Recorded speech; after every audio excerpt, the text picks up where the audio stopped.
ဒီနေ့ကျွန်တော်ပြောကြားလိုတဲ့သတင်းစကားဟာစစ်မှုထမ်းဆဲတပ်မတော်သားများတပ်မတော်သားမိသားစုဝင်များစစ်မှုထမ်းဟောင်းများနဲ့မိသားစုဝင်များမိဖက်အဖွဲ့အစည်းများတပ်မတော်ကိုချစ်ခင်ကြသူများနိုင်ငံသူနိုင်ငံသားအားလုံးအတွက်ပဲဖြစ်ပါတယ်။မနေ့ကမတ်လ23ရက်နေ့နေ့လယ်ပိုင်းမှာယာယီသမ္မတတပ်မတော်ကာကွယ်ရေးဦးစီးချုပ်ဗိုလ်ချုပ်မှူးကြီးမင်းအောင်လှိုင်က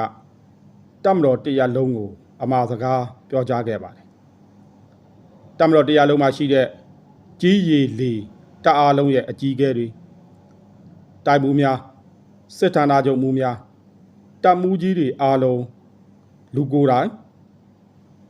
ဒါမှမဟုတ်ဗီဒီယိုကွန်ဖရင့်စင်းစနစ်နဲ့တက်ရောက်ခဲ့ကြပါတယ်။လွတ်လပ်ရေးကြိုးပမ်းမှုကစပြီးတပ်မတော်ရဲ့နိုင်ငံကာကွယ်ရေးတာဝန်ထမ်းဆောင်ခဲ့မှု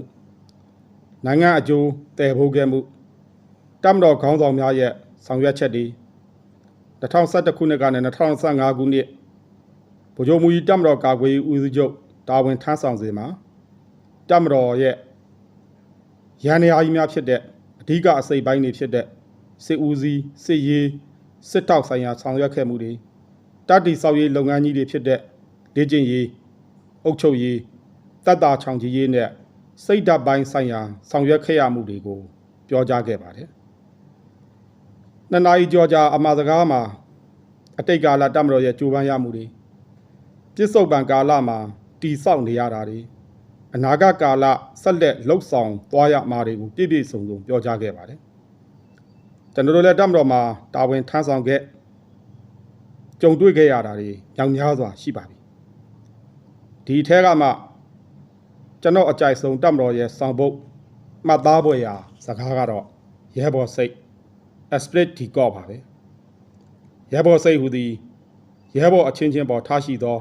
မေတ္တာတရားတန်ရောစဉ်တရားတစ္ဆာစောင့်သိမှုတရားပင်ဖြစ်သည်ဆိုတာပါမနေ့ကပြုလုပ်ခဲ့တဲ့အခမ်းအနားမှာဗိုလ်ချုပ်မှူးကြီးကဒုတိယတပ်မတော်ကာကွယ်ရေးဦးစီးချုပ်ဒုတိယဗိုလ်ချုပ်မှူးကြီးစိုးဝင်းကိုခမ်းနားစွာချီးကျူးစကားပြောဆိုခဲ့ပါတယ်ကျေးဇူးတင်စကားလေးလက်တွဲပဲဒုချုပ်ပဲရုံမီစိုးဝင်းစံကားလေးလို့လက်တွဲလို့ပါဟုတ်တယ်